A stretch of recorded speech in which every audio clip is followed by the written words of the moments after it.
Hello, hello, hello. How are you guys doing this evening? Well, I just dropped Alex off. I think he's in the Uber behind me. He is going downtown to meet up with some of his girlfriends, and they're gonna go out for a little bit. And he asked me if I wanted to go, and I said, no, I kind of want to low-key it tonight. So I'm going to get Tanya Jean Applestein, prettiest girl I've ever seen, for a fountain pop. And yeah, I have a little bit left of my coffee today.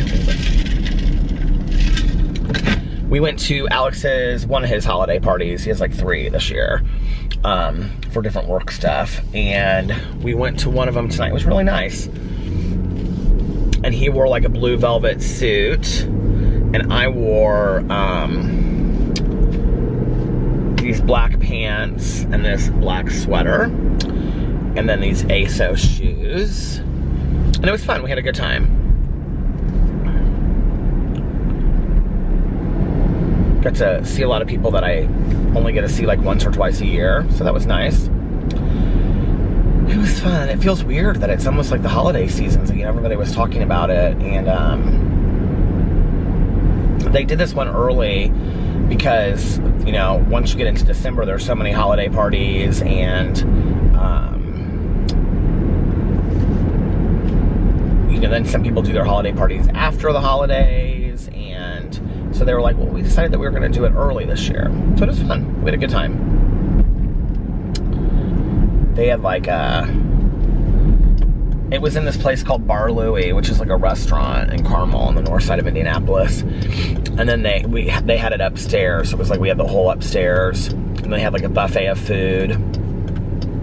And it was nice. They had like mac and cheese and cheese quesadillas and hummus and dip and stuff like that. It was kind of like, and chicken fingers. It was kind of like bar-ish food. But it was fun. We had a good time. And so yeah, and then he wanted to go out with some of his girlfriends that he hasn't seen for a while, and they were all going downtown. So he was like, do you care if I go out? And I was like, no, not at all. He was like, do you want to go with me? And I was like, no, I really kind of want to just like low-key it.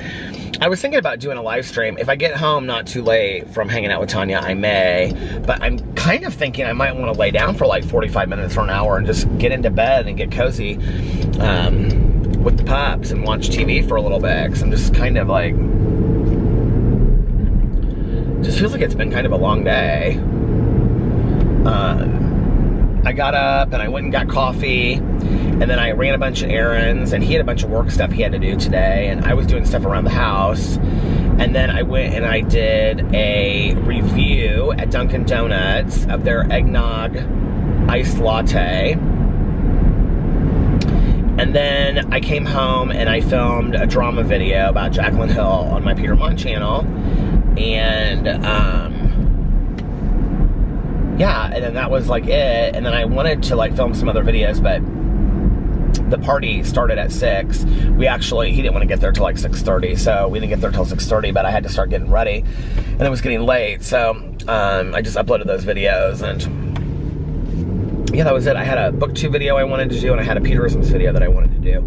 Well, I also posted the vlog, obviously, and yeah, so it was a good day. Like, it was relaxing, but I just feel like I've been going all day, and it's 30 degrees right now. It's kind of chilly.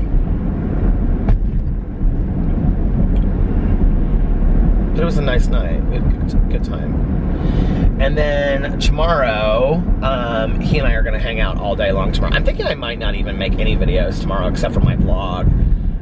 So we can just kind of hang out, because he's had like dinner plans each night this week, and we were talking about that tonight. He's like, yeah, I don't really have any dinner plans next week. And I was like, okay. And so I think tomorrow we're gonna go to brunch and then just kind of hang out the whole day. We need to watch American Horror Story and catch up on the finale of that. And I want to watch the Boulet Brothers Dragula. I want to watch the end of that season that I'm watching. I think I have 2 or 3 more episodes. I might watch one of them tonight. So I brought home some extra mac and cheese. It's right behind me. And yeah, it's just like, that's about it. Not really a whole lot that's exciting that's going on. It feels weird going to holiday parties. You know, it's like, when I worked in treatment, we had a holiday party every year.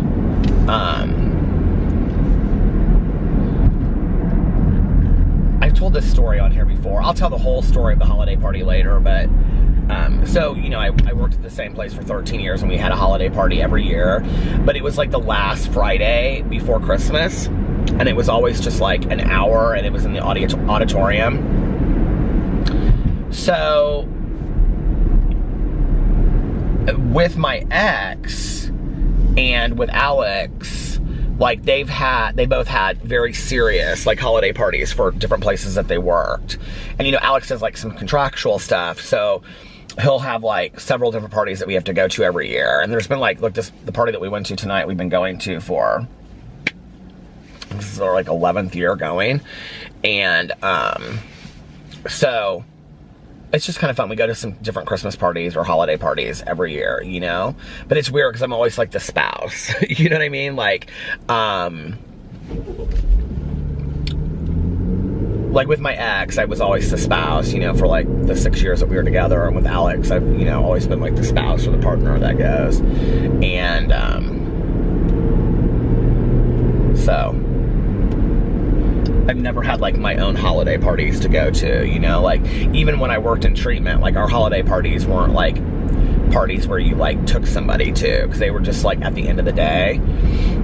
And I really liked those holiday parties, though. I know it sounds so corny, but like so it was in the auditorium, and like where they would have like 12-step meetings and stuff. And, you know, it was like this big bright room, this huge auditorium with, you know, like 100-foot ceilings and stuff, in an auditorium, you know. But then we would go in there for the Christmas party, and it would be like all magical, and they would have the lights turned down, and like they would have all these tables that they had brought in from the cafeteria, and they would have like, you know, tablecloths on them, like paper tablecloths, you know. And in the middle, they would have like candy kisses and different kinds of candy, and then they would have a you know, a little buffet that you could go through and get like cheese and sausages and meatballs, and you know, there'd always be like a bowl of like punch, you know, like some big kind of punch or something. I know it sounds corny, but it was very sweet and it was very nice. And then and we would sit there, and you know, there'd be like, you'd play some game or whatever, and who could ever figure it out got some prize, and they would give away different prizes for stuff, and it would be like from like 4 to like 5, and then everybody would, you know, either went back and worked your shift. If you were working during that time, you just stop in and whatever, you know, for like 5 or 10 minutes, you know, on your break or whatever. But usually for me, like at the end, I'd say like the last 8 or 9 years that I was there, like that was the end of my day. So I would go, and even though I always had to work that Saturday because I worked Tuesday through Saturdays, but I would go into the holiday party, and then yeah, it was fun. It was kind of weirdly magical. I don't know. My supervisor and I, and like the other, you know, people that I worked with, we would all sit there at the table together, and it was just kind of fun. And this one year, one of my people that I worked with, one of my partners there, she and it got really, really bad, and everybody left like early, and she and I kind of stayed late. And this is actually kind of a funny story in talking about smoking and quitting smoking and stuff like that. So this was at a point when I was like I was probably a pretty heavy smoker at the time, and I had quit smoking for like 5 days, like in a row, right? And so we left, and between like 3 o'clock and like 5 o'clock, it had snowed, like no lie, like a foot. Like we were like having like blizzard conditions outside. And the treatment facility that I worked at was like on a hospital campus. I've told this story on here before, but it's just like one of my greatest memories. I don't know why. It's just a funny memory. But anyway, she and I kept on being like, should we leave? Should we leave? And our supervisor was like, no, she wanted us to stay. And so we stayed. And Then our supervisor finally left, and then it was just like us, and so we're like, we need to get out of here, right? So we left, and I remember we walked out in the parking lot, and there's like 3 different exits from like the campus, and we were like, we didn't know like which exit to take to get home soonest. And at the time, I literally lived about a 10-minute distance from where I worked. Like, it would only take me 10 minutes to get home. So I went down this one road, and so I'm like on this road, right? And I'm literally like, if one car got through a light change, that was a lot, okay? But it was really like, no traffic was moving, and it was like snowing, like still like crazy snow, right? And you can imagine like quitting hour traffic on a Friday, the Friday before Christmas, and there's blizzard conditions outside. So we're literally like stuck in this like snowstorm. And I think she and I were like partners at the time, like caseload partners, and so that's why we like stayed the longest, or stayed until we did.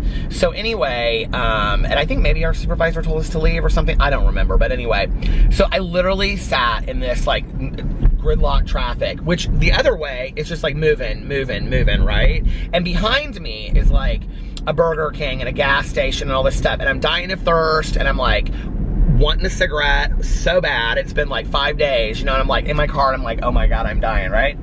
So, if you've ever smoked and quit, you know what I'm talking about. And so I'm like sitting in the car, and I'm like, it has now been like an hour and a half, okay? I've sat like in this car for like an hour and a half, and I'm like, there has to be a cigarette somewhere in this car. There has to be like a cigarette butt, or like a broken cigarette that I like dropped on the floor or something. There has to be a cigarette somewhere in this car. So I like got out, and I like started like going through my car, and underneath my seat, I found like this little like butt of a cigarette, right? Like a cigarette that I had like broken or something. And I like got in my car, and I closed the door, and I lit the cigarette, and I was like in 7th heaven. I was like, oh my God. And I literally, after sitting there for an hour and a half, you guys, okay, I literally turned around in traffic and went back to the gas station that was back there, and I got like, I don't know, like a Dr. Pepper and like 2 packs of cigarettes. And I was like, I don't care how long I sit in traffic. And then I sat in traffic, and it took me literally like 10 minutes to get home. It took me like something ridiculous, like 3, 4, 5 hours. I can't even remember. I remember she and I talked to each other that night. We were like, can you even believe how long it took us to get home? It was ridiculous how long it took us. I don't remember the last time that we've had snow like that crazy here in Indianapolis. I have a feeling this year is gonna be really a bad winter. I think we're gonna get really, really bad snow this year. So that was one year. And then another year, they did this thing where we got like bonuses, but our bonuses depended like if you did like everything that you were supposed to do. And there was like a checklist of things like that we were all supposed to do as like counselors. And there was like, you had to get like, you had to contact like the referral source within 24 hours. You had to do this, you had to do that, you had to do this, right? And so there were like our entire unit, like all the counselors, we had like 100% like, what's it called? Performance rate. Like we had literally done it like 100% of the time. And we were so excited because it was like some split bonus. So that if there was like this amount of like money set over here, because this is a non-for-profit organization, right? So we never got bonuses.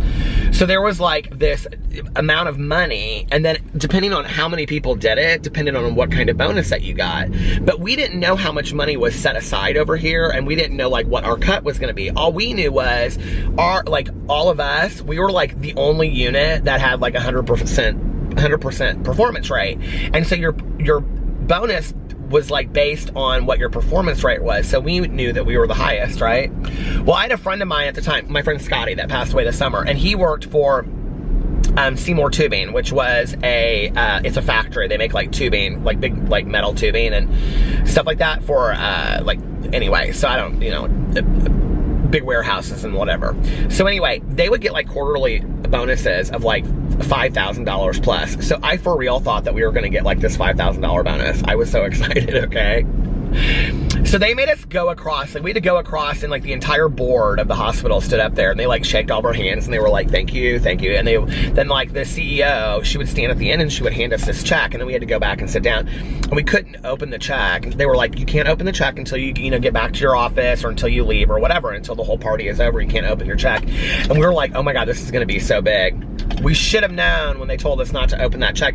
It was ridiculous, you guys. It was like $100 or like $400 or something. We were so pissed. We were so pissed. We were like, oh my God, we worked an entire year to get these. I mean, not that, you know, it's not nice. $100 extra, $400 extra is still nice, but we literally thought, I mean, they made it out to be like we were literally gonna be like buying cruises and buying everybody's Christmas presents with these. Like, I mean, that it was gonna be some ridiculous bonus, which that never happened, so. Anyway, I'll tell more holiday stories when I come back. I'm at Tanya Jean, so I'm gonna be back in just a little bit. Bye. Okay, I'm back. Got Tanya her fountain pop, and her husband wanted a Reese's, and she got I think she got a payday. And then we drove around and talked, and that was about it. And yeah, I didn't get anything to drink because I was just sipping on my coffee.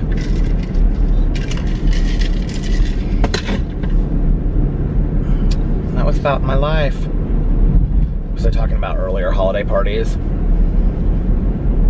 Holiday parties. I'm gonna drive down here and then turn around and go home because I want to let the peps out. I was gonna go home and lay down and take a little bit of a nap, but I don't think that I'm gonna do that. I think I'm gonna change and put on jeans and a hoodie, and then I think I'm going to listen to my audiobook.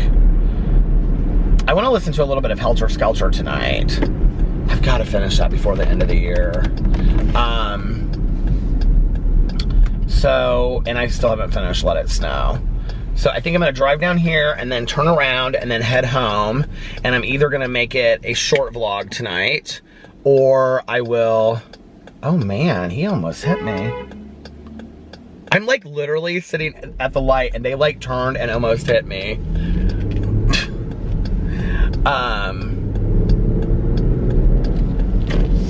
So anyway, so it might be a little bit of a shorter vlog tonight, I don't know. Tanya and I were talking about holiday parties too, and you know, since she's always just got like, you know, a few people that work for her, she always usually takes them out to dinner. And what did they do last year? I feel like they did something like really Christmassy last year. I think she may have, I don't remember. I think she took them to the old spaghetti factory downtown, and then they like walked around, or they went to some Christmas festival or something. She did something Christmassy with them last year. I can't remember. She went to a country music concert last night. She went and saw Luke Combs last night. She had a good time.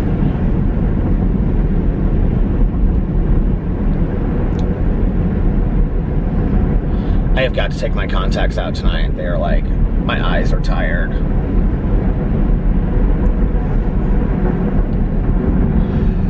Oh, man. I'm kind of tired too. I'm a little bit tired. Anyway.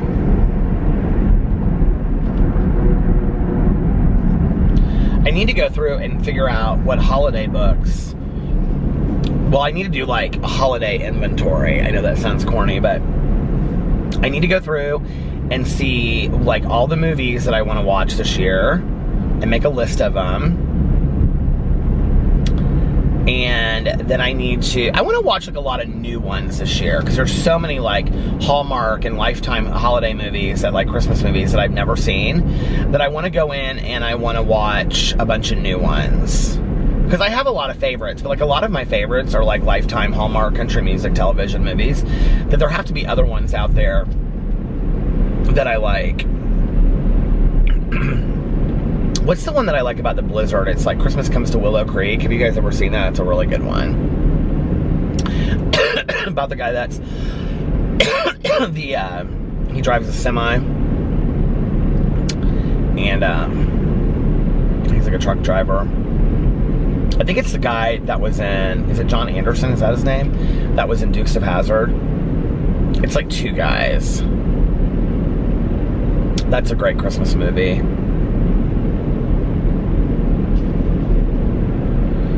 Then what else do I want to see? Well, there's so many that I want to see.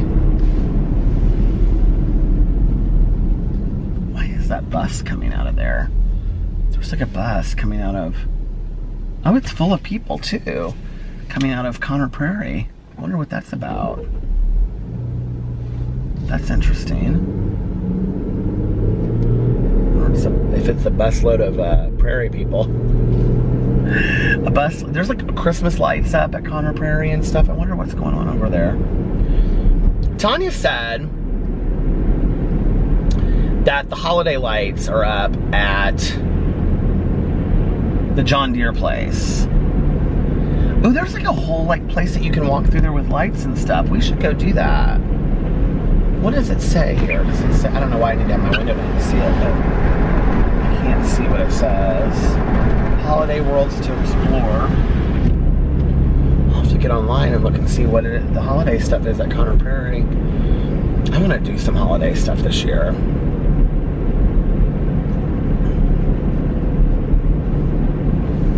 But yeah, I need to make a list of like all of the shows I want to watch, cartoons and the Christmas movies, like, and then I need to make a list of all of like the Christmas books that I want to read. I wonder if there's any new Christmas books coming out this year, and like all the holiday books, and then yeah, I've been listening to Christmas music nonstop for probably a week now, so I've definitely gotten my fill of Christmas music already. I'll be, when the season is over, I will be probably ready for the season to be over.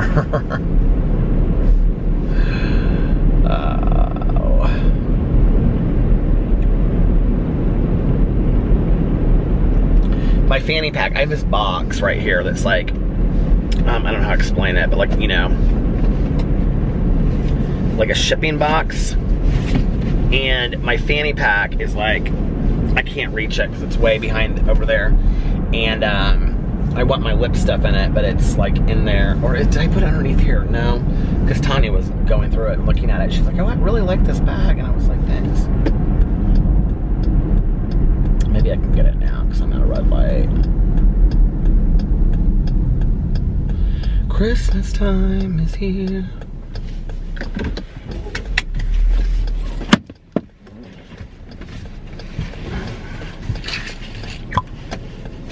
Like there's a box, and so it slid to the very end over there.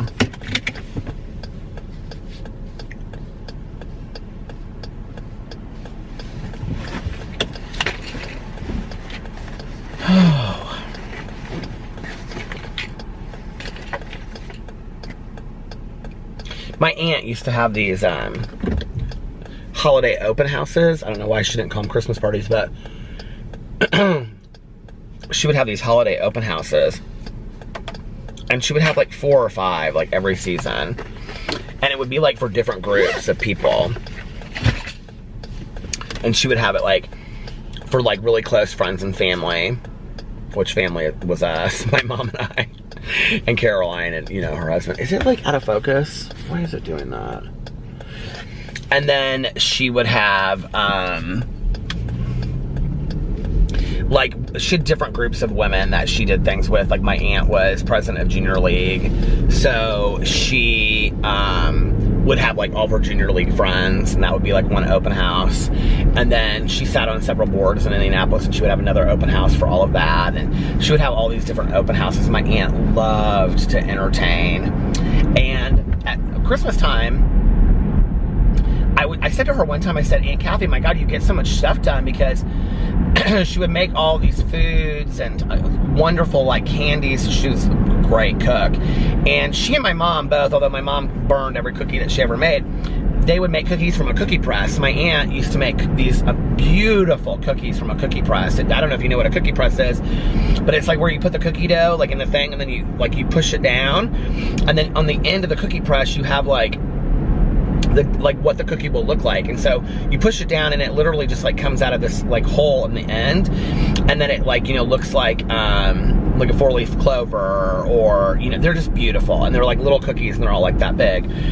And then, you know, she would have them decorated. Just, I mean, she was like, my aunt did everything. My Aunt Kathy, it was just so beautiful. Like, she would do flower arrangements. She would go buy all the flower arrangements for her house, and just beautiful flower arrangements, and the cookies would be perfect. And so she would make these cookies, and then like she would start making them like in October, and then she would freeze them for her open houses. And then when it was time for her open house, she had all these cookies ready, and she would wrap these presents. And I swear to God, every person that my aunt ever knew got a present for Christmas, right? And I would say, Aunt Kathy, like when I was older, this one time I was like, how do you get all this stuff done? And she would go to bed, my aunt would go to bed at like 6 or 7 in the evening, and then she would get up at like 3 o'clock in the morning, something ridiculous, like 2 or 3. And at 2 or 3 o'clock in the morning, she would sit there and she would watch Christmas movies, like old ones. She liked like White Christmas, Holiday Inn, those kind of, you know, the Bells of St. Mary, things like that. The Bells of St. Mary is a Christmas movie, right? You know, those kind of Christmas movies, Miracle on 34th Street. And then she would sit there and she would wrap all these Christmas presents, and the Christmas presents were just always beautifully wrapped, and there always was a theme to it. Like one year, I don't know why this is one of the years that I remember when I was younger, but she used blue and white polka dotted paper, but it was all different sizes. So some was like polka dots were really small, some were that were bigger, but like literally every present under the tree was blue and white polka dot paper of different sizes and different bows, and some bows were all blue and some bows were white. It was just beautiful, you know. And there was just, I mean, she thought everything through like that, and everything was just, and Caroline's very much like that today too. Like, it's funny that Caroline turned out that way, because I mean, I guess not, because, you know, Kathy was her mom, but it's funny that, because Caroline, I never thought she would be that person, like when she was like growing up and in high school and stuff like that, you know. She was very much just like jeans and, you know, like a sweatshirt and a turtleneck, and like she used to wear those like high top Reeboks that all, you know, with the Velcro strap on that all the girls wore like in high school, you know what I mean? Permed hair. So the fact that like Caroline turned into like wanting to have everything look so perfect it's kind of funny, you know. But my aunt used to always make Christmas so beautiful and so magical, and just beautiful candles lit everywhere. And I used to like, so like on Christmas Eve when we would go over there for the dinner when I was younger, before we changed it, we started having it at my mom's house. You know, the Christmas tree, she had this huge Christmas tree in the living room. And then she had a little one in her other, like, and that was like in her main living room, and her like other living room where the fireplace was and stuff like that. She had like a little one in there. And I would go underneath the Christmas tree. I did this at home too, but like at my aunt's house, I would go and I would look at each present, because on the back of the presents was where she would put the tag.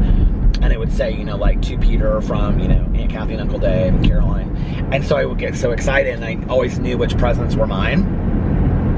But I would lay underneath the Christmas tree, like when the, you know, all the adults were like in the other room, like listening to music and talking and whatever. And I would just like look up, you know, Peter in like a little, I always had like a little tie and sweater on, and very dressy on Christmas Eve. And I would look up inside the Christmas tree. It was just something beautiful about Christmas to me, you know. And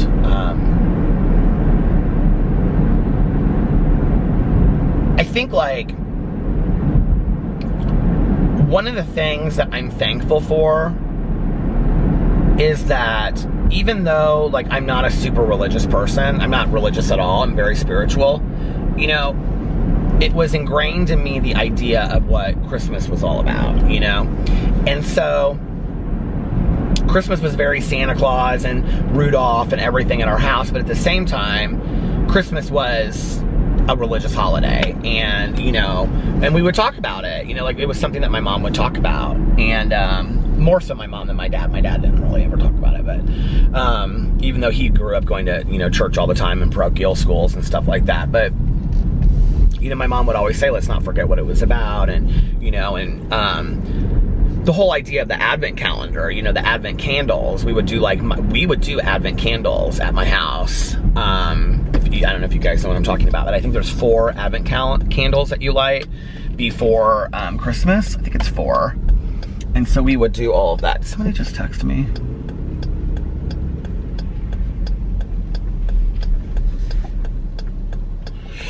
So we would do the Advent candles. I think there's 4. And, you know, we would read the story every year of Mary and Joseph and the wise men and all of that kind of stuff. The gift of the Magi and...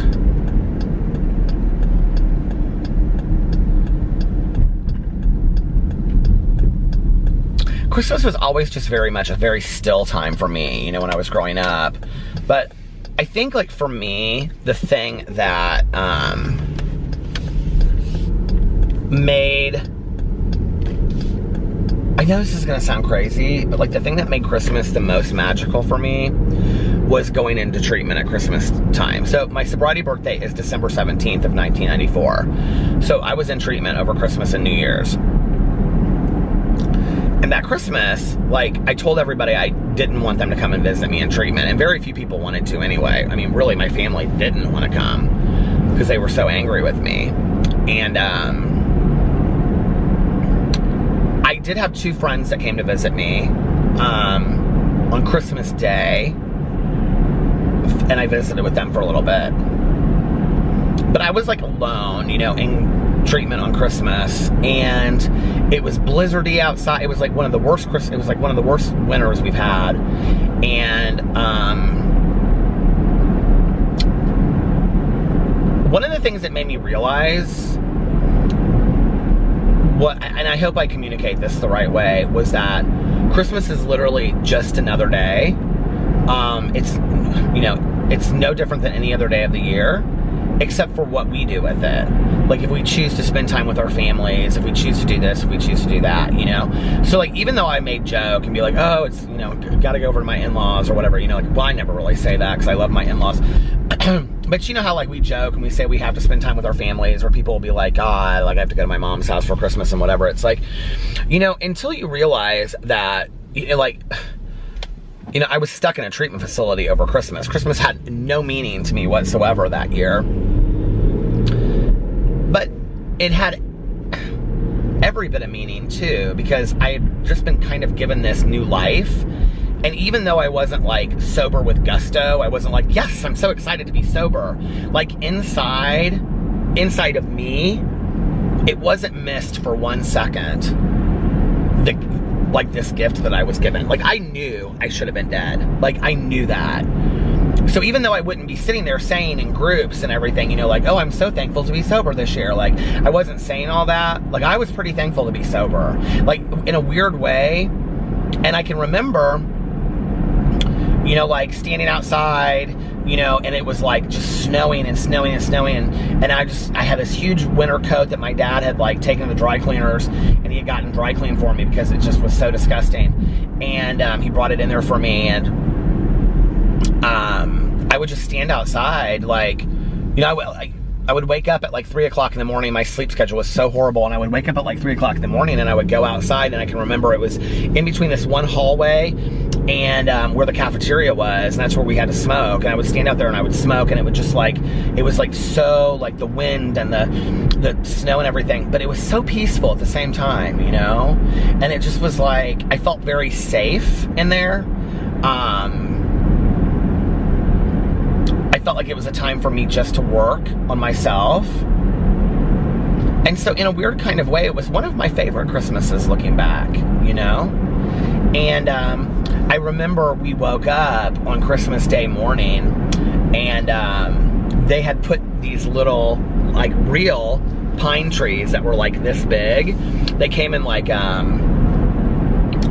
like a little pot, like a little, it had like potting soil, and it was like in a little, you know, like pot, like just a little one, you know, but it had like 4 or 5 ornaments on it. And then they gave us the Christmas tree, and then they gave us like a recovery. I think one of my meditation books, like, actually got that year. We each got, like, because there weren't a lot of people when I was in treatment. There weren't, like, my group was big, but by the time that Christmas and New Year's came around, there weren't a lot of people in there, in my group. I think in the hospital as a total there were, but in my group there, you know. And a lot of the people that I was in treatment with were these guys that like worked for factories, and so they would, like, their insurance would pay for them to go to treatment once a year, and so they would just like check in at Christmas time to go into treatment, because they just basically got this, you know, treatment kind of vacation that they would go to. Insurance companies don't do that anymore, but back in the day, you know, they would pay for like 30 days of treatment, like once a year. So a lot of these guys that I was in treatment with, who were all just so amazing to me, it had been like their fifth and sixth times to go into treatment. But anyway, so I remember I woke up that Christmas day, and that little Christmas tree was there with those ornaments on it, and then like the candy and the book and stuff. And I don't know, there was just something real special about it, you know? And then like when I moved out of there, or when I went home, like later, I gave that tree to my mom. Like I kept it for a while, and then I gave it to my mom, and she planted it right next to her door. Oh my God, the battery is gonna die. Seriously? Well, I have another battery with me, but she planted it right next to her door at her condo, and it was there until Alex and I moved in. It was like this huge, turned into this huge like pine bush kind of thing, but it was all like, it was a mess, and it was like, like if you pruned it back, it still would like grow way out and stuff. So I ended up taking it all out because my mom had hostas there and it just didn't go.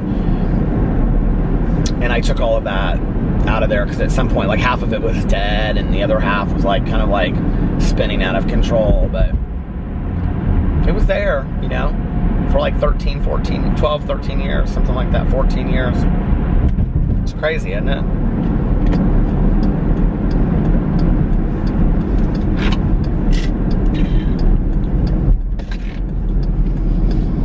But then after that, it made me really start appreciating holidays. It made me really realize that it wasn't that I had to spend like holidays with my family. It was that I was blessed to have family to spend the holidays with. And it made me look at things completely in a different way, you know?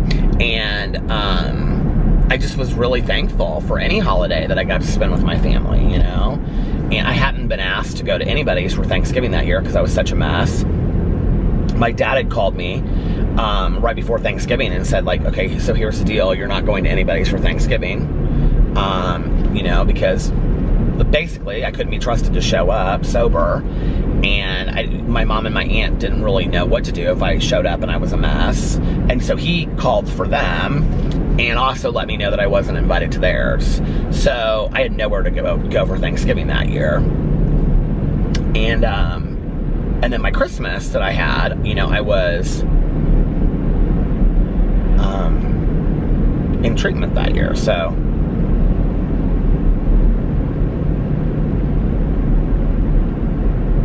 But I feel like in retrospect, it was kind of like a blessing in disguise, so to speak, like that I was able to have that kind of magical Christmas, you know, like that still Christmas, that introspective Christmas that I got to just focus on myself and be like, you know, like, okay, like this Christmas is for me, you know what I mean?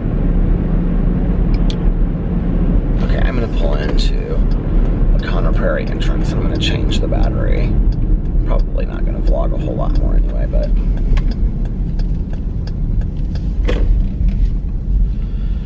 Okay, I will be right back. Okay, the battery is changed. And we are on our way. And I think this battery has juice in it. We'll see. I guess in about 2 seconds. If it starts flashing on me, then maybe we don't. I don't know. Anyway.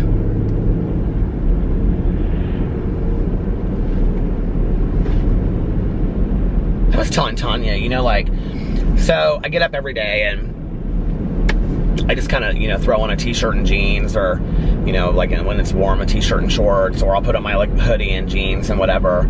And like if I take a shower and stuff, I usually take a shower like later before I go to bed, and unless I have somewhere to go and something to do.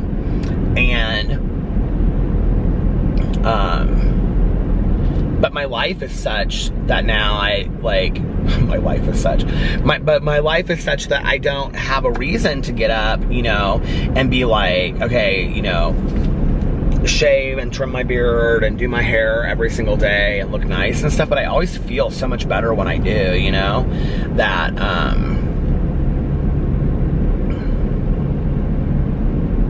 that even though, like, you know, I'm still taking a shower every day, it's like before I go to bed or whatever, you know, that I need to, like, maybe, I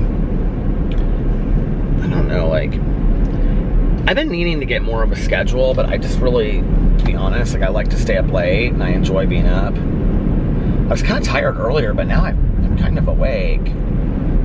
It's weird.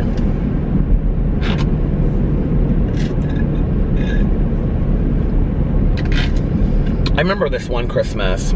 I don't know why I always think of this.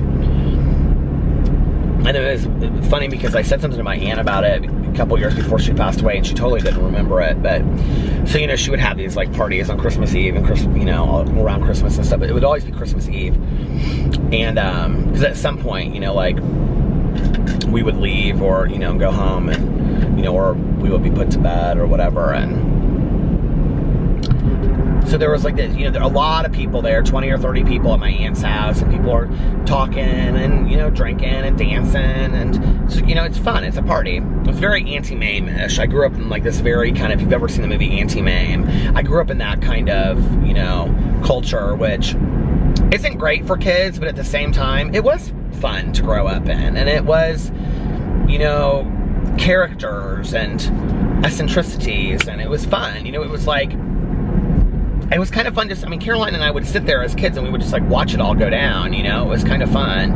And, what eccentricities.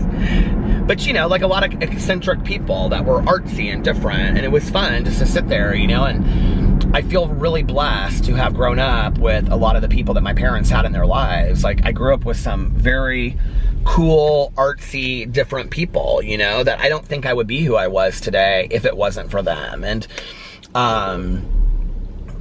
but I can remember this one time, so my aunt had this gas fireplace in her living room, and so it was like this, I had like this stone like ledge that you could like sit on, and so she pulled me over there and we sat down, and she read me the book, and it was the only time that she ever did it that I remember. Or maybe she, I don't know, maybe she did it more, I don't know. But anyway, but I remember this one specific incident, and she read me the book, A Cup of Christmas Tea. I don't know that I've read the book ever since, I don't remember it, whatever. But anyway, she read me this book, A Cup of Christmas Tea, and she sat there in the middle of all these people, and she read me this book, and like people got quiet and started listening to kind of what my aunt was saying and stuff, and it was kind of funny. But like I always remember that memory that she like, you know, like took me to the side because she knew that I loved stories and books and stuff. She took me to the side and read me this book, and it's like one of my favorite Christmas memories.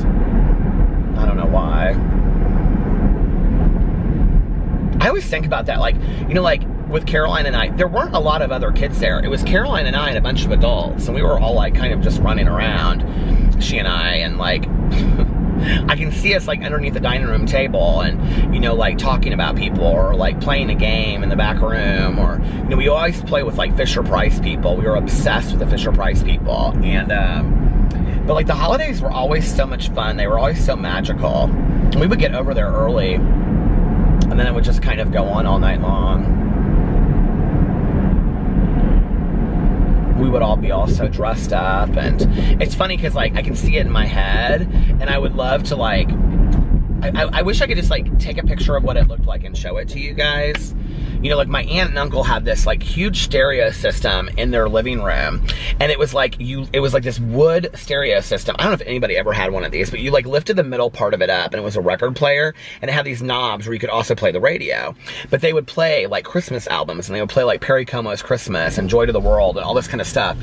And so we would, you know, Connie Francis Christmas and stuff like that. It was all these like old records that we would listen to, and then there were just like candles lit everywhere, and the lights were dimmed.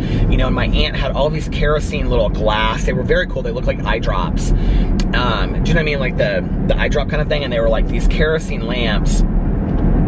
And they just would like flicker, and it was just beautiful. There were candles everywhere and Christmas lights and food, and the smells were amazing. And, you know, people were telling interesting stories, and it was magical, you know? And yet, like all of that is great, But there was always the background there of, like, at the end of me being, like, a little afraid of, like, did mom drink too much and she's slurring, and so that was always a part of it too, you know? And then when things switched, when my mom put the car in the ditch and we stopped going over to my aunt's house on Christmas Eve, then we didn't have the parties anymore. It was like, it was just my mom and I, my grandma, my Aunt Kathy, my Uncle Dave, and Caroline, and that was it. And we would have like a fancy dinner, and then they would leave, and it would be me and my mom and my grandma, and we would watch like some movie or something, and then I would go to bed. But they were very quiet Christmases after that, you know?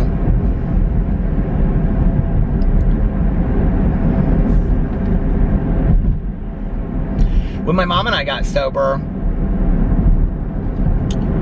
I think like a couple years before, there was one year that we took a walk, and I think I may have talked about this on here, and we were both been drinking, and I was real frustrated with her, and she kept on like kind of falling on the ice and snow. It was like icy outside, it was like wintry mix, and I got frustrated with her, and I came back and I put her to bed, and I remember, it's so funny because I lived right up here, you guys, and I put her to bed, and then like the whole downstairs was like a mess, and she's like, I'll just do it tomorrow. And I sat down there and I did all the dishes, and I put on some Christmas music and a movie in the background, and then like I literally, like, all the wine glasses were still filled and stuff like that, and I sat there and was like drinking a glass of wine, like pouring down all of her alcohol. I was so pissed, like no recollection of what I was doing. And then I remember I think I drove home to my apartment, and then came over there for Christmas Day the next morning. But after that, my mom and I would walk. We would like go to Kathy's on Christmas Eve. My first boyfriend, so this would have been my first 4 or 5 Christmases. He had a lot of brothers and sisters, and they were all little. And he was out to his family, but not like 100% out. So his brother was gay too. His brother passed away, but his brother was gay too. So he would go over there and he would stay with them. They lived on like the south side, and he would stay with them like after my aunt's house. So he would come and have dinner and stuff with us, and then he would go. And so I would go back to my mom's house with her before I went to our apartment, and she and I would take a walk, and we would have a cup of coffee, and then like we would take a walk, and then we would come back and have another cup of coffee, and then she would watch the midnight mass, you know, the what do you call it, with the Pope and stuff like that. And then I would go home, and that was kind of like how we had our Christmas Eve. And then Christmas Day I would go back over there. I always liked to sleep in my bed. And so that was like our first couple Christmases sober, and that was this thing that we started with, like taking a walk. And then with my ex, I don't remember, because he was really a part of our family. And I don't really remember if we went over there afterwards or what we did to my mom's place. I think we went over to her condo afterwards, because by then she was in the condo. We would just like sit around and talk and stuff and drink coffee. And then we would go home. And then we would come back over there for Christmas morning. But then we would open presents, and then we would go visit his family, because they lived out of town. And then, yeah. But my mom would always want me to stay there on Christmas Eve, and I never wanted to. I was like, Mom, I just want to go home. I just want to, you know, be at my own place, and I don't want to have to like pack a bag and all that kind of stuff.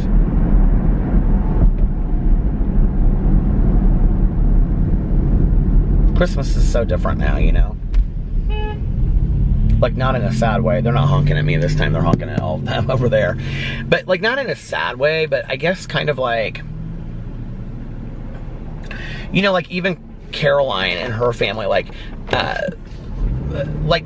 this was like a huge thing. So, like, at the same time that they started going to Florida every other year, they stopped how they did Christmas presents. So they would open all of their Christmas, and this was about the same time that Caroline got married. Caroline, well, it would have been a couple years after that, because it was because of her stepsons. They would open all the Christmas presents on Christmas Eve. Well, we didn't do that. So for us, my mom and I would leave so that they could open all their Christmas presents on Christmas Eve. So like now, we do that at Alex's family's, but we don't stay at Caroline's. I don't even know if we're doing Christmas Eve this year with her or Christmas Day. We haven't even talked about it yet. So, I don't know. But, you know, it's weird. It's like, it's a completely different Christmas, and nobody really, there is nobody that is around that, you know, I think that's one of the hard things about being an only child. There's nobody around that, like, knows what my Christmas was like with my mom, because she's gone and I'm not with my ex, and, you know, whatever. And Alex has been so awesome in, like, some of the traditions, like instituting some of the traditions, like pajamas and cinnamon rolls and those things, which are really those are Peter created traditions. Those aren't mine. So I don't know, maybe Alex and I this year, we need to create some new traditions just for the two of us. I think that would be kind of fun, but, you know, it's hard. And I think it's something that you don't really realize while you're doing the same traditions every year over and over and over again, that there will be like a year that you don't do those traditions, you know what I mean? So I don't know, if I could say one thing to any of you out there, I would say, you know, cling on to those traditions while you can, you know, but maybe come up with some new ones every once in a while too, so. Anyway, listen, I'm going to get off here now. I'm going to go home and put on a hoodie and some jeans, and I'm going to listen to my audiobooks. This nail is like snagging on my sweater. I need to trim it. But anyway, I hope you guys are having an amazing Sunday, unless you have other plans. I hope you're doing something fun today, like, I don't know, Netflixing a show, or watching a show on Netflix, or Disney Plus, or the Hulu, or the Amazon Prime, or cable, or whatever, or going to brunch, or just sleeping in, or whatever. Or if you're working, I hope you're having a great work day. Do something fun today. You're exchanging a day of your life for it. Life is not a dress rehearsal. And if nobody else has told you this today, I love you. Make sure that you look at yourself in the mirror every single day, and you say, I love you. You are worthy, you are important, you are valuable to this world, and that you believe it in your heart of hearts, your heart and soul, deep down inside. And most importantly, that you pass it on to somebody else and you let them know how important they are to you. It just went completely out of focus. Did you see that? Is it going to end out of focus? And let somebody else know how important they are to you. Call them up, write them a postcard, write them a letter. Just let them know. Roll over in bed and say, I love you and you are important to me. Anyway, I love you guys, and I will see you tomorrow. Bye. Love ya. Love ya. Hello, hello, hello. How are you guys doing tonight? Well, I did it again. I slept straight through the night. It is currently 6:08 a.m. on Saturday. So this is Friday's vlog. But I feel really rested, so the reason why it's a problem is not so much that I'm getting up at 6 a.m. and filming my vlog, which I'm sure is strange to a lot of people, but it's not strange to me. Actually, I saw my neighbor yesterday, my new neighbor that moved in. She was like, you have kind of crazy hours. And I said, yeah, and she knew that I like make videos for YouTube. And I was explaining to her what I do, and I said, you know, sometimes I like to go to sleep with Alex, and so like I'll go to sleep with Alex, and then I'll wake up and be like, oh my god, I forgot, you know, I still have to go vlog, and so I'll go outside and I'll vlog and whatever. And she was like, that's so much fun that you get to do that. And I was like, yeah, I love it, you know. So anyway, it wouldn't really be a problem today, because I would go back home and maybe go back to sleep for a couple hours, although I'm weirdly like awake. And I think the reason is because I literally got 7+ hours of sleep. I slept straight through the night. I mean, I was out. I remember like Alex and he like put his hand across my chest, and we were like talking about today or Saturday, and I turned like, and I was like, good night babe, love you, and I like turned over and I was out. Like, I don't remember anything after that, and he was on his phone when I told him good night. So it is cold in Indianapolis. It is 30 degrees. Oh, but the reason why like it usually wouldn't matter, but today it does, is because today is Carlitos' birthday party, which is at 2 p.m. And I'm meeting Alex there because he has like work stuff he has to do today. And then I got some water before I left. I was so thirsty for water.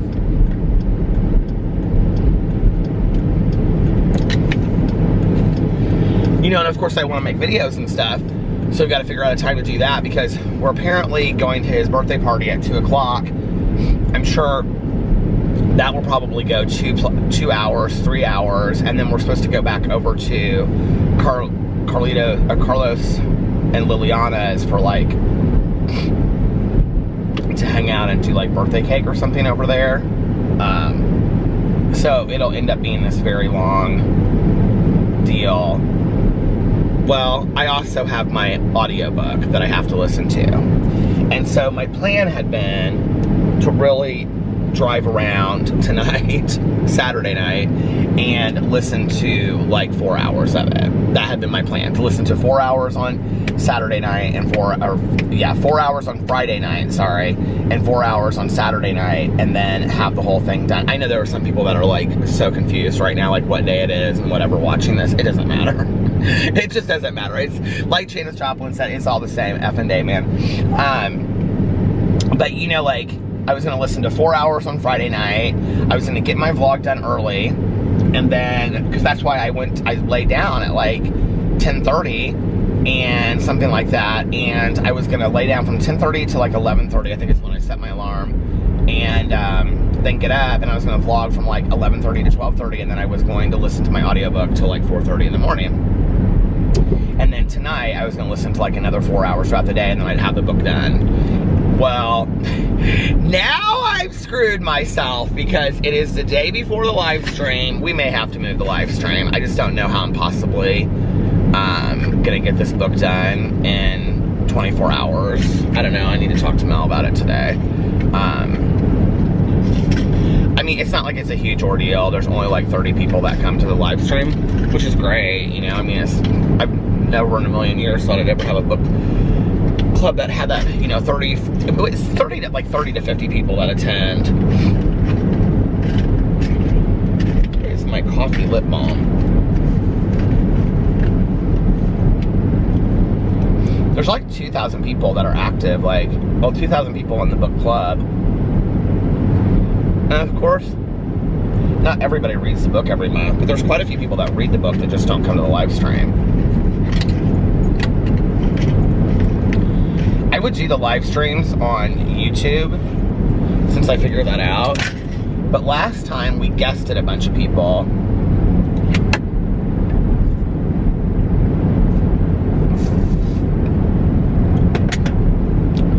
That water tastes so good. But last time we guested a bunch of people. And I want to be able to do that again, and you cannot do that on YouTube Live anymore. Plus, I can kind of like moderate what's going on a little bit easier. The fact that it's smaller, I don't know, keeps it just a little bit nicer. So, because it doesn't go so fast, you know. So that's supposed to be on Sunday at 4 p.m. I'm gonna have to talk to her today and see what we're gonna do. I don't want to go into it just not having finished the book. I like the book. I just don't know that there's any way that I can possibly get it done. That means I have to listen to 9 hours in 24 hours. I just don't know that there's any possible way that I can get that done. So anyway, but I had kind of planned that on Saturday I wasn't sure that I was going to make videos anyway because of Carlitos' birthday party, and I just kind of wanted to be with family and stuff. So I was like, well, maybe I'll just take the day. But on Friday, because I was so busy, I had like all this sobriety stuff to do on Friday. I was like, I had like this commitment in the early evening, and then I was had to meet with a friend of mine in the afternoon. I was like, well, maybe, but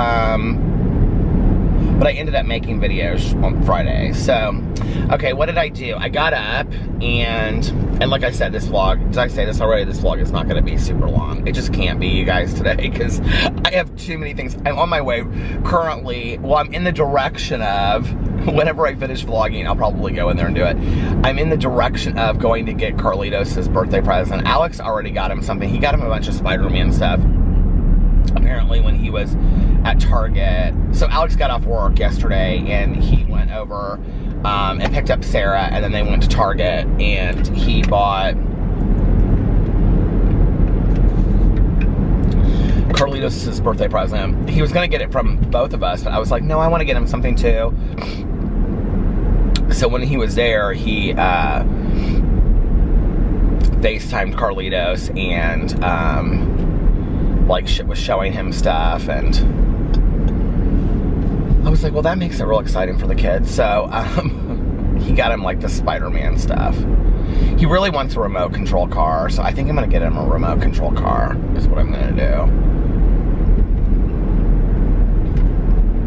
People are up and early at Denny's this morning.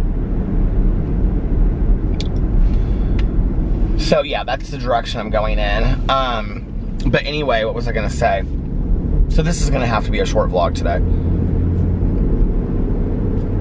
I got up on Friday and I'm trying to think of what I did. Oh, like I got up and I took the dogs out, gave PP his medication, and then I had to like leave and get out of the house because I had to go meet up with my friend. And so I went and met up with my friend for coffee. And then I had a bunch of errands to run after that. My day seemed to go so quick because I didn't leave there until like 3, and then I had to be at this recovery commitment thing at 5, and so it was like my day went super fast. I came home in between and I filmed. Did I do it afterwards or before? No, I did it afterwards. After so like I did this thing, it was like an hour long. It's like an hour and a half long, and then I got home about 6:45, and I filmed a video for my Peter Mon channel, and then I filmed a video for my Peterisms channel, and I wanted to do a review video, but I didn't get to it. And not enough hours in the day. That's how I feel.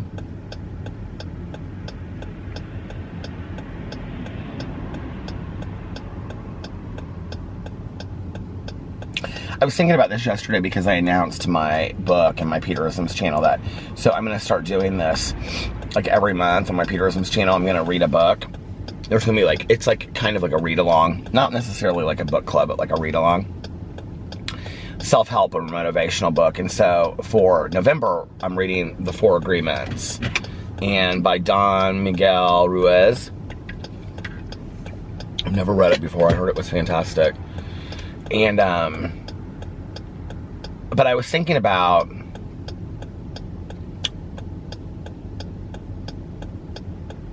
like how in my life I've had people like criticize me and be like, you're always starting things, you're always like new ideas, and you sometimes like don't like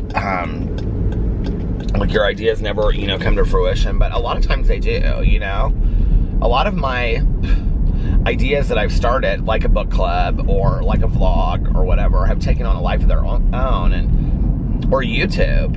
When I started doing YouTube on BookTube, that was like when I was committed to like posting regularly. I never thought, and I mean, I never in a million years thought that it would turn into this, where it literally became my life. I just really had no idea. And that was just 3.5 years ago.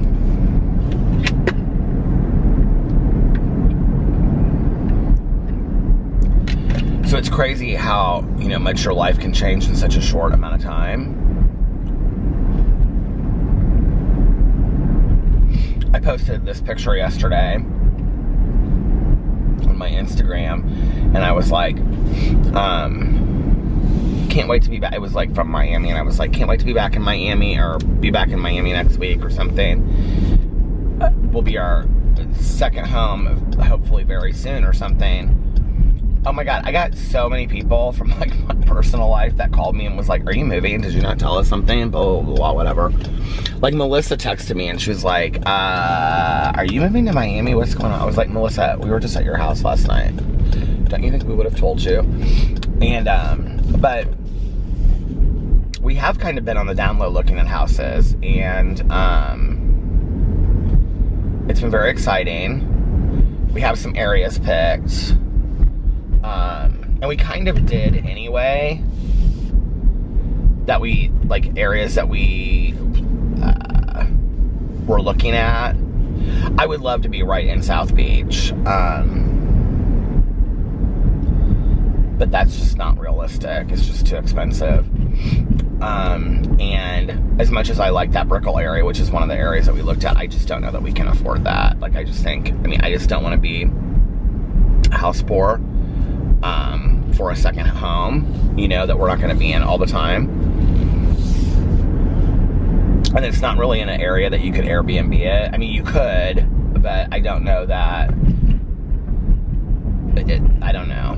And that's not really what I want to do with a place anyway. Like, if I have my own second place, like, I want to have my own second place that I can go to whenever I want.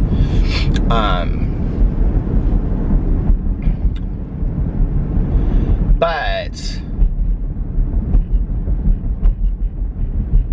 so anyway, yeah, I don't think I really want to say a whole lot more about that right now. But we are seriously starting to look at some places. The other thing is that we would never move completely from Indianapolis. We would go back and forth.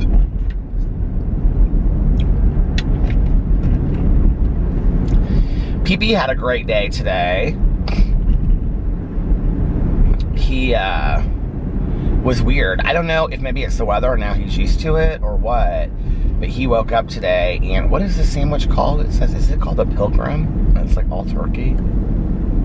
The Pilgrim, it is. And it's like, oh, a Thanksgiving feast in every bite, and it's cranberry sauce and turkey, and at the Get Go gas station. They should sponsor my channel, the Get Go, for me sending people to go eat their Thanksgiving feast sandwich. See, that's like something that sounds good if I wasn't a vegetarian. But like, turkey almost sounds worse to me though than a cheeseburger, in all honesty. PB did great today. I think he coughed like once the entire day, and he was super active, and he was running around in the backyard. I don't know if maybe he's just, now it's 34 degrees, that's so weird. Maybe he is just used to the weather. I think what happened was the night before I had felt bad for him because he just seemed so hungry, and he doesn't like that food. So I gave him like a huge plate of Boo and Tucker's food, and he literally ate it down in like 2 seconds. And I think it just made him sick. I think like he was like, his little stomach couldn't handle it, and I thought I was doing something right, you know. He just hates that food that he eats. Like, he hates it.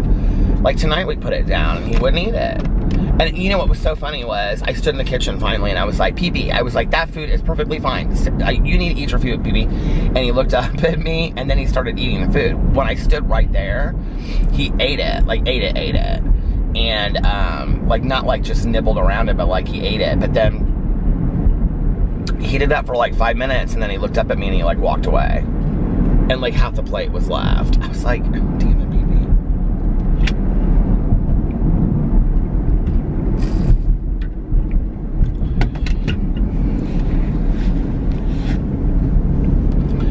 You know, and our vet had always said, she said, I would rather have a lean dog with heart disease than a heavy dog with heart disease. So, you know, she's always happy with his weight, but I don't want him to get thin. Like, I don't want him, you know. And PP's never been heavy, and he's never been super thin. So, but he's doing much better today. He was running around the backyard and chasing his brothers, and then I had to, like, he's so funny. At one point, like, Boo and Tucker came inside, and I was like, PP! I was like, come on, PP, let's go inside, let's have treats. And he just, like, looked at me. And so I, like, walked inside, and I was, like, doing some other stuff, and I came back out there, because, like, he just walked around the backyard, and I go, PP, I go, come on, we gotta have treats, let's go. And he just, like, stopped and looked at me, and then he kept on, like, sniffing the grass. So I let him keep on walking around. I went back out there like 3 or 4 minutes later. And I go, Pee-Pee, I go, you better come on. And he just stopped and looked at me and I go, okay, I guess no treats then. And he came like running inside. It was so funny.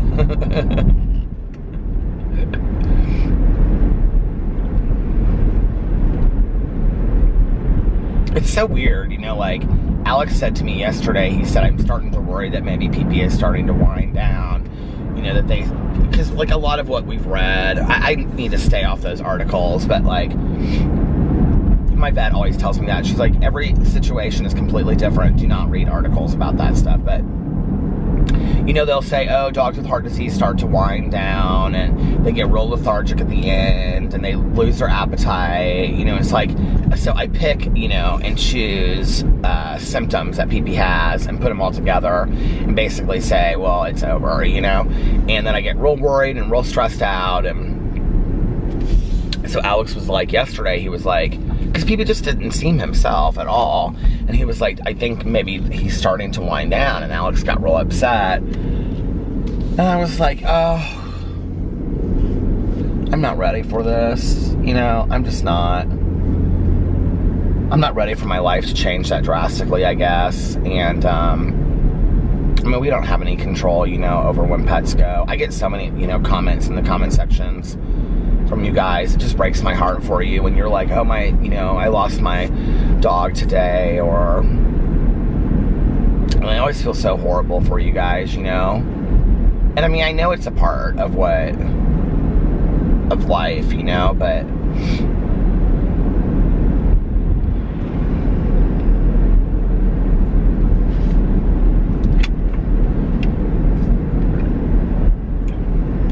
so anyway, I was worried I was going to wake up and he was going to be 10 times worse than he had been on Thursday, but that wasn't the case. So he was 100% better, and I was very happy about it. And he's doing good this morning because right before I left, I took them out, and he just leaped off the bed to go outside, and I took him outside, and then I gave him his morning medicine and stuff, so.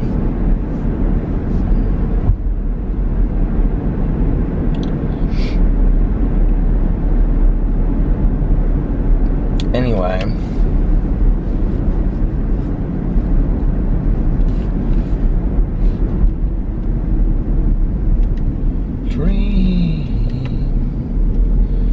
I was singing that Donna song for Alex. I was like, oh, Donna. He was like, I was like, do you know that song? He was like, no. And, I'd actually downloaded it like a couple weeks ago, and so I have it like on my iPad, or what do you call it when it's in your phone? Just your iTunes? Is that what you call it? Just your iTunes? I was like, here, I'm gonna play it for you. He was not impressed, and I was standing up and I was like swaying it, and I was using it as like a microphone, and I had a girl and I wasn't there. But my favorite part of this song, what's my favorite part? Well, it's not till the very end. I didn't realize it until I was listening to the song. It's like the last 30 seconds. So then I was like, do you know Richie Valens? And he was like, didn't he die in a plane? And I go, is that all you know, about Richie Valens? And he goes, well, what do you know? And I go, didn't you see the movie? And he goes, what movie? And then I couldn't remember what the movie was called, you guys, and I had to like look it up. And I couldn't remember it, and I looked up Richie Valens movies. Well, apparently, to my idiocy, Richie Valens was like in a ton of movies, like in the 50s or 60s or whatever, you know, like Elvis was. And so it pulled up all of those movies, and I was like, what was that? And then all of a sudden it pulled up Lou Diamond Phillips' picture, and I was like, yes, Lou Diamond Phillips, that's who it is. And it was La Bamba, and I had totally forgot that it was da-da-da-da, da-da-da-da-da, da-da-da-da-da, la-la-la-la-la-la Bamba. So I said to Alex, this is truly what it is like living with me, just so you know. So for you 14 haters that dislike my video every day, this is what it would be like for you all the time. But anyway, I was like, do you know that movie? And he was like, what movie? And I was like, la la la la la la Bamba. I know I missed or added a few laws in there. But anyway, I hope I got one of my haters to at least smile just a little bit, because y'all are so bitter. But anyway, better! He said, of course I know that movie. I go, well, you don't know Donna. He goes, well, who's Donna? And I go, Donna was his girlfriend in the movie. He goes, he died in a plane accident. I go, I know he died in a plane accident, Alex, but he had a girlfriend, her name was Donna, and he wrote a song for her. Was she his wife or something? I can see her in the movie. Whatever happened to Lou Diamond Phillips? So Alex and I tonight, I got done with my videos. He came home. I did not start my diet today. I'm sure it's a real surprise to people. And I'm real let down over it. But anyway. I was like, well, maybe Monday. Anyway. Maybe Monday in June. I mean, it's just a joke, isn't it? So anyway.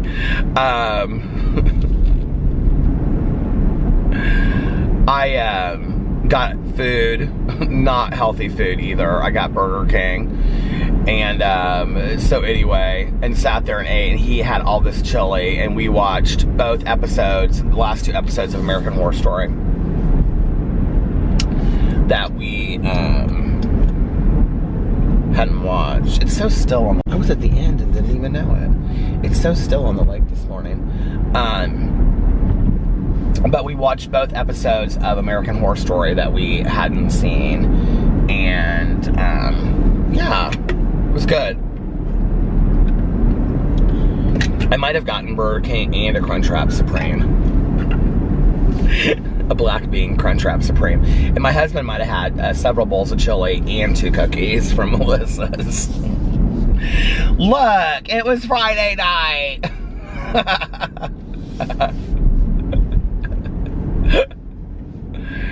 Anyway.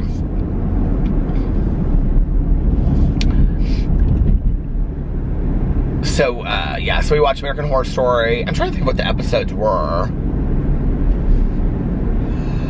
They were good.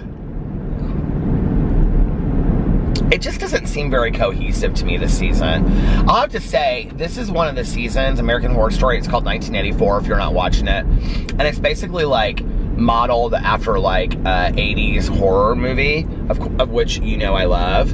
And like I was really excited about it when it started, and I'm not excited about it now. Like it's okay. Like I enjoy watching it, and I enjoy it. I enjoy having a show together that Alex and I watch. He really doesn't like the season, and but I'm just not that excited about it. I just don't think it's that good.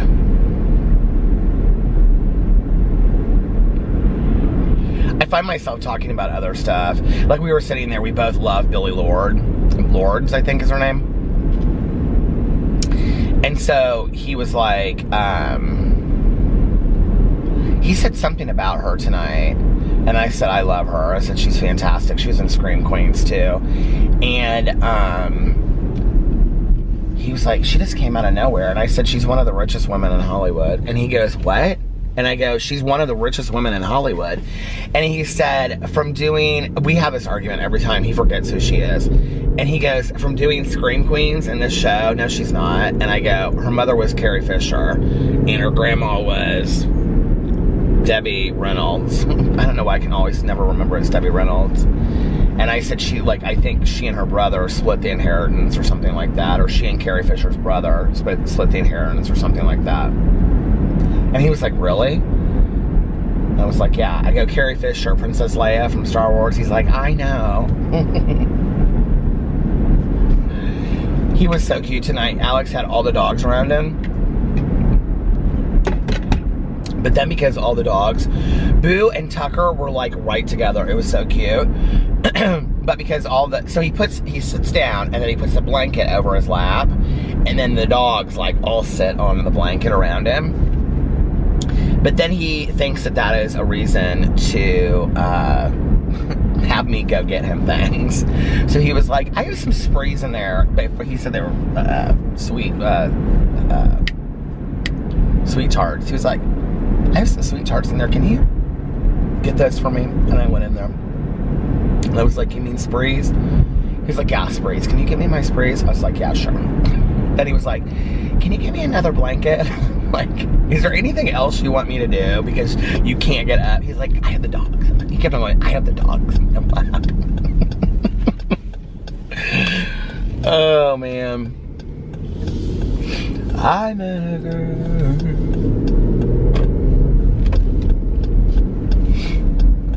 Oh, that's my favorite part where it goes, oh, Jana.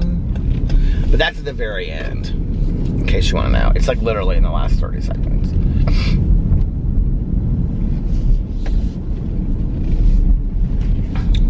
We went to a friend's house the other night that's like up the street, and we came from the other way, like down here, coming this way, and I never go down there. Like, I always turn around in this church, which is like out in the middle of nowhere anyway. If you live in Indianapolis, I'm in Oaklandon right now, which I have no reason to drive to Oaklandon, right? It's kind of out in the middle of nowhere. So, but it's like the backside of Geist, which is where I grew up. So if you go down here, there's like a gas station and like strip malls and stuff like that. So we came from that direction and we were going over here, and Alex goes, said something about where, he goes, oh, I know where we are now. He was like, you know, me and so-and-so used to go to lunch over here all the time because Alex used to do a bunch of work stuff over here. And I was like, oh yeah. And all of a sudden we passed this church and I was like, that's that church that I turn around in all the time.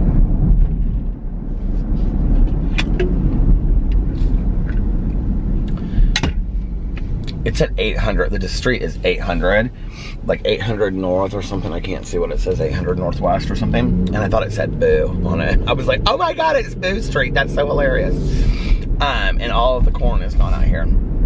Whenever I tell Alex that, like, I'll be like, oh yeah, I vlog out here. And he'll be like, you vlog out here? And I'm like, yeah. And he's like, you come out all the way out here and vlog. And I'm like, yeah, where do you think I vlog? Around our neighborhood? Like 200 times or something? I just got the biggest craving for a Dr. Pepper. I don't even know why. Doesn't that sound so good though right now, Dr. Pepper? You're probably like, no. Why would you just randomly think of that? Because I do. It sounds delicious to me. I want to get a bunch of Christmas candles and Christmas stuff. I don't know when I want to put up the Christmas decorations this year. Well, really, it's just my little tree. But I might buy some other things this year and put it up too. But I don't want the house to be too cluttered. Although the other day I said to Alex, did he bring it up or did I bring it up? Because we were talking about getting new sheets. I love that comforter. I love so much. We might need to get like another one in a different color or something, so that when we clean them, we can just put the new one on. But he said, I was thinking about getting some new sheets, and I said, do you want to get another pair of sheets? Because I really liked that brand of jersey sheets I got. And that's what I meant. And he was like, yeah, do you want to get flannel? And I go, flannel? And he was like, I haven't had flannel sheets in forever, but I like flannel looking sheets that are jersey, you know?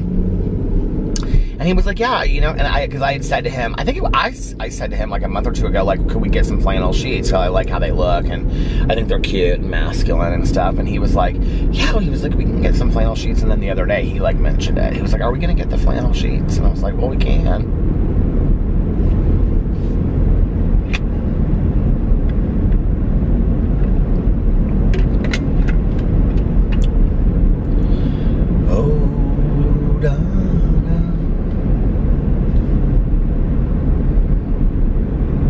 I can't believe that, like, I don't know what just made me think of this, that like every day of my dad's life, like he's been up for like 2 hours already.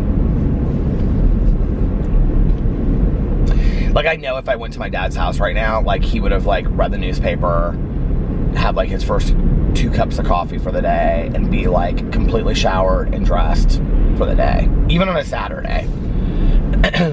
My dad was never like the type that, like, when he went into work, my dad is a super sharp dresser, and when I was a kid, he like went to Chicago and he got his suits from this store called Mark Shale in Chicago, and my dad always wore the coolest suits. Like, in the winter, I just remember he had the most beautiful suits, and they were like, you know, all these tweeds and, you and then he would have just really pretty ties, and he always just looked like a college professor, at Yale or something like that. And he wears little round rim glasses and stuff. And so anyway, my dad, my dad loves clothes, and but like those kind of clothes, he's just a sharp dresser. But how like some people, like I can remember like when I was talking to Caroline, my cousin Caroline, about her dad, my Uncle Dave, and she would say, Dad every day, no matter what, gets up and he puts on like khakis and like a button-down collared shirt, Well, that is not my dad. That is not my dad. My dad is very much, like he gets up every day and takes a shower. He like gets up, reads the paper. My dad reads like every day, like the Wall Street Journal, the New York Times, every single day. And drinks his coffee, and then probably reads some other book. My dad's always reading some obscure book about something that you would never, he goes to the bookstore and he buys he only reads nonfiction, and he buys 5 or 10 books on topics that you have never heard of before, about things. He just reads everything random. So when we go and see him, he's always telling us about, something completely random about this religious organization, in this island that nobody's ever heard of. Not religious organization, but religious group or whatever, or it'll be about a certain way to make tea, or some animal that's extinct or something. He's always reading about all these just really random things. But anyway, but like on the weekends, my dad would get up, and he would, showered and ready, but he would always just in the summer, put on shorts and a t-shirt. My dad always, so this idea of me collecting t-shirts wherever I go, my dad did it. And it wasn't so much a thing that he collected. I wouldn't say that he collected them. He just always bought t-shirts wherever he went. So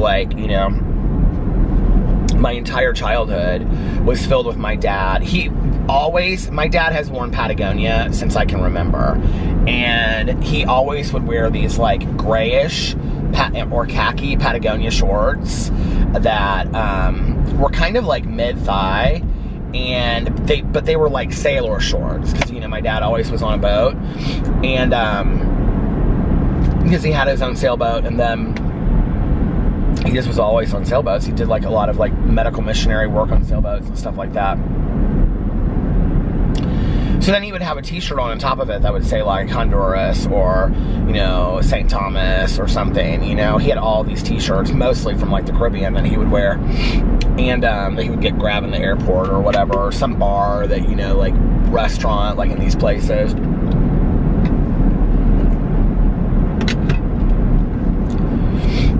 My dad was such a cool guy. He, and he was single for a long time too, and he really enjoyed, I think, being single. And he enjoys being with my stepmom, but I think the time that he was single, he enjoyed it because every winter, it would scare my mom to death. This was after they were separated, but he would go to Banff, Alberta, Canada. I think that's correct. And he would hike in the Canadian Rockies by himself.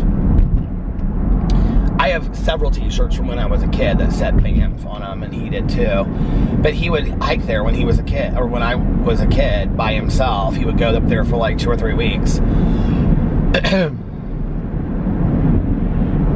He actually dated this girl for a while that he met up there, and she was from Australia. She was from New Zealand, and she was one of the editors on the movie The Man from Snowy River. But anyway,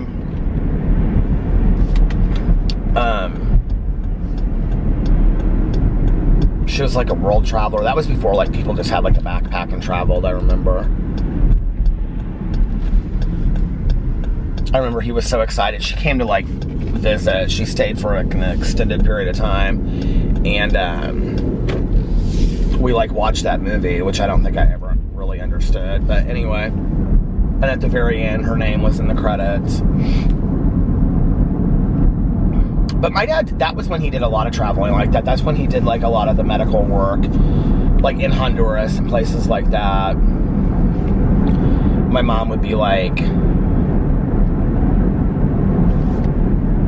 I can't believe that he's taking all these risks. And that was when he went to the US Open. So, okay. My dad, so I come from a big tennis family. Like, my family loves tennis. So my dad went to the US Open one year, but he wanted to get like courtside. So he made up these, he bought a huge, he has like my dad loves cameras, he always has. And so he had just bought this brand new Nikon camera, I think it was. And he had this like huge, what do you call it? Like neck thing. It was like this big, you know? And it was like one of these, it was like, this is in the 70s. This was like 78, right?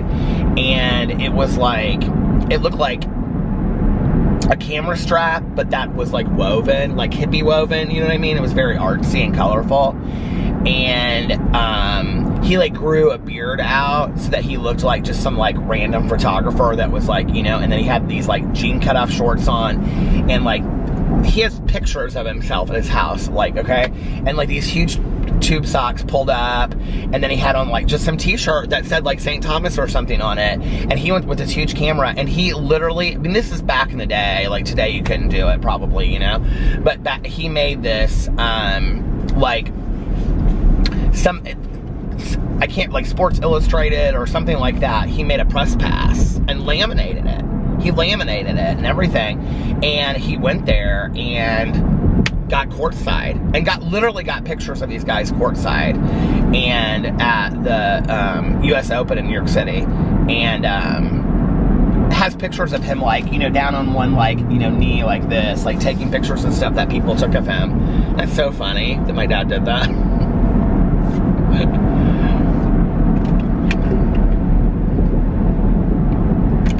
My dad is somebody that is like totally unafraid. Like he is unafraid and really, and we talk a lot about this word unbothered. Like he is really unbothered. Like it's funny how it has changed for him though over time. Like when I was younger, you know, like he would get really incensed is not really the word, but like, you know, if you told him something, he would get kind of heated about it. Not really heated, but like, okay, this isn't okay, and blah, blah, blah. He just isn't like that today. Like, if you tell him something, you know, he's just like, he just kind of laughs, you know, he's like, okay, you know, like, he just doesn't give things any time or energy that he doesn't care about, if that makes sense. Like, he loves his dog, he loves my stepmom, he loves me, he loves Alex, he loves the house, he loves being on the water, he loves his work. Other than that, he loves to read, he loves to travel. Other than that, he doesn't pay it a whole lot of attention. He just doesn't, you know?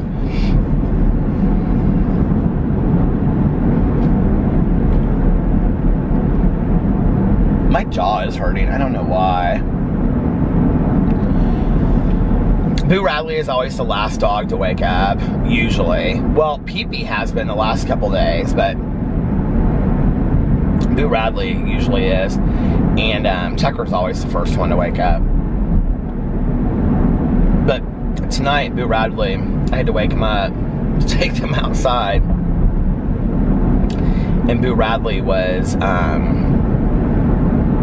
crying while he was dreaming. He was like, you know, running in his sleep, and he was like, Well, it was so cute. What do you think dogs dream of? You think they just dream of like running outside or chasing birds or eating snacks? Or when you think about the fact that like our dogs or cats or pets or whatever, they know us, and they kind of recognize probably some people on the street or friends that, or family that we have that come by, and that's the limitation of their world, you know? Although like, as much as dogs seem to understand, I really think they understand a lot more than we give them credit for. I also think that dogs watch TV. I don't think they understand it, but I think they actually can see images. Like, I was reading something and it said a long time ago, and it said that dogs can't see, like, the images that are on a TV. And then I read something recently. Is that a new strip mall? What is that? What is that? Oh, I've got to go see what this is. This is a Tide Cleaners drive-thru? What is that? I want to go there. I might have to try that for my review channel. But,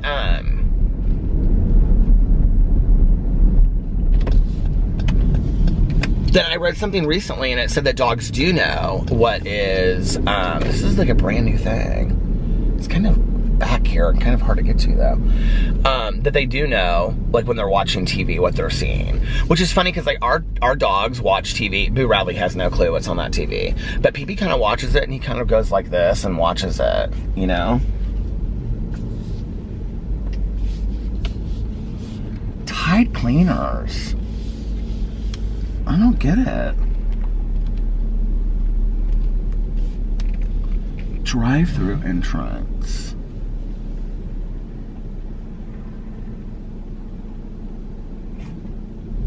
Do you think it's like you drop your clothes off? It's gotta be.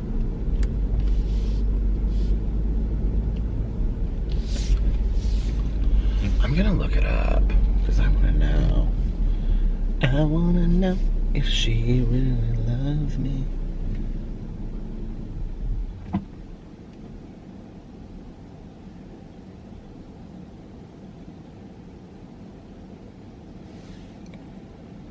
Oh my God, they're everywhere. Dry cleaning and laundry. Wash and fold. Tide Cleaners planning to open 5 indie area franchises.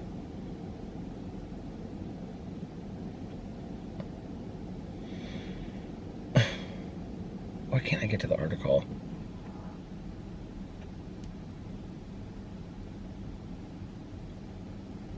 I don't want to leave a comment. It says you must be logged in to leave a comment. I don't care to be I don't care. I just want to read the article. What's the problem?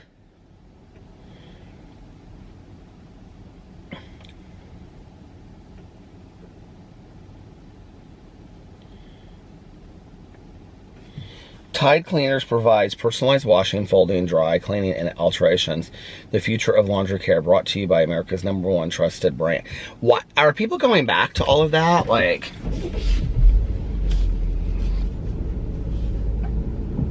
oh, there's a little dog park in there. How cute is that by that apartment complex? But I will tell you what's funny is, it seems like it was so long ago that we didn't have a washer and dryer. Do you remember that period of time that we didn't have a washer and dryer? And we had to go to the laundromat, which I quite frankly loved going to the laundromat. Nowadays,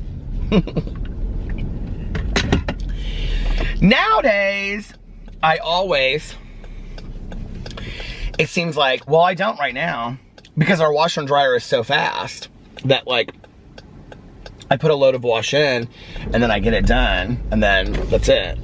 But it seems like I do a load of wash like every single day. I do something.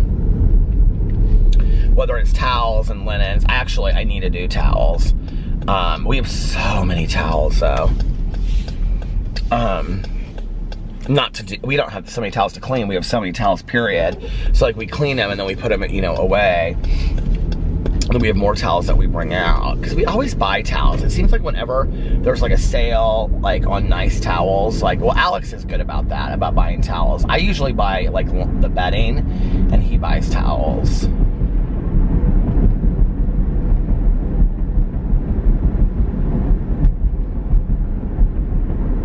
So yeah.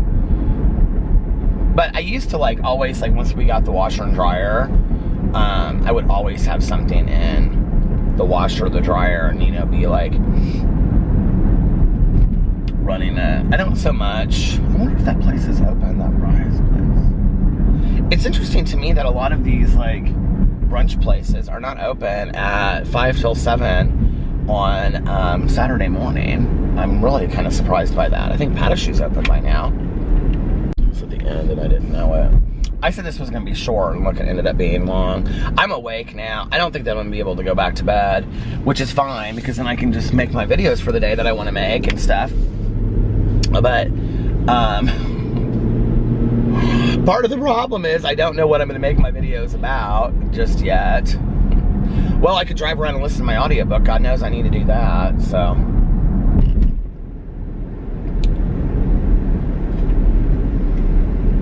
What is with all of this crazy construction?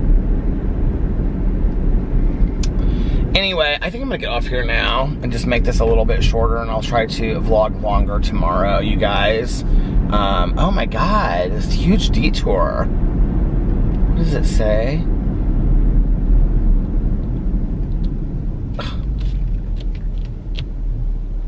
I'm gonna go this way, because I don't know how to go that way around. But anyway, I'm gonna get off here now, and listen to, I guess, my audiobook. I wanna get a Dr. Pepper. And I've gotta go, oh, I've gotta buy Carlitos' birthday present. I still have to go do that. So anyway, I'm gonna go to the Meijer and do that. I hope you guys are having an amazing Saturday, unless you have other plans. But like I always say, do not have other plans. Enjoy your day, make the most of it. Do something today. Are you kidding me? This road is closed too. I feel like I'm stuck in the Twilight Zone. Anyway, do something today. Road closed to through traffic. Do something today that that you're gonna look back on and be proud of, or happy that you did. You're exchanging a day of your life for it. Life is not a dress rehearsal. And make sure that you look in yourself in the mirror. Back up. If nobody else has told you this today, I love you. Make sure that you look at yourself in the mirror every single day and you say to yourself, I love you, you are valuable, you are important. Important.